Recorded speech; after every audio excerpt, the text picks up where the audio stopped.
प्रणाम my YouTube family. मैं अर्चना पांडे अवध से स्वागत करती हूँ आप सभी लोगों का अपने यूट्यूब चैनल पर। आज मैं लेकर आई हूँ एक प्यारा सा सोहर गीत। आप लोग सुनिए और गीत कैसा लगा कमेंट बॉक्स में अपनी राय जरूर दीजिएगा।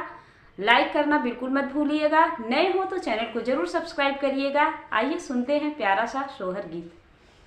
पनवानियन हम पातर कुसुम रंग सुंदर कुसुम रंग सुंदर हो, पियवा धाई महलिया में आमई त धना के निहारई त धना के निहारई हो, पियवा धाई महलिया में आमई त धना का निहारई त धना का निहारई हो।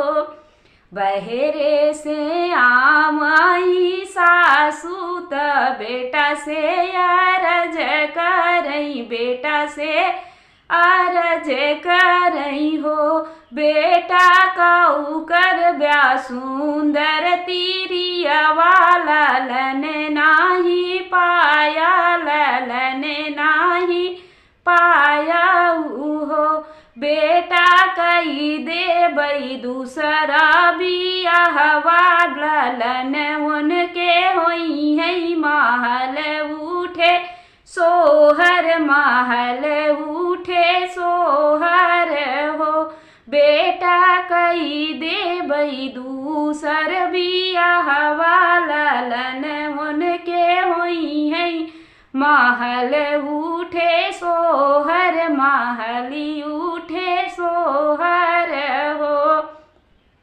इतनी बचन सुने पियवा त माई से अरज करई सासू से अरज करई हो, माई नहीं करबई दूसरा बियाहवा, ये नहीं हमर रनिया ये नहीं जीवन साथी ये नहीं जीवन साथी हो।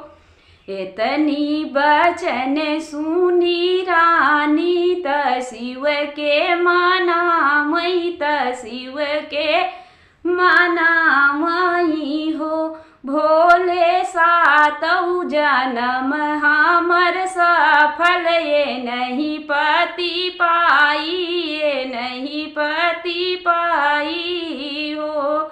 इतनी बचन सुने पियवा त सूरजू मनामई त सूरजू मनामई हो, सूरजू दही देत्या एक लालनमा बाजिन नाम छूटत बाजिनिया नाम छूटत हो।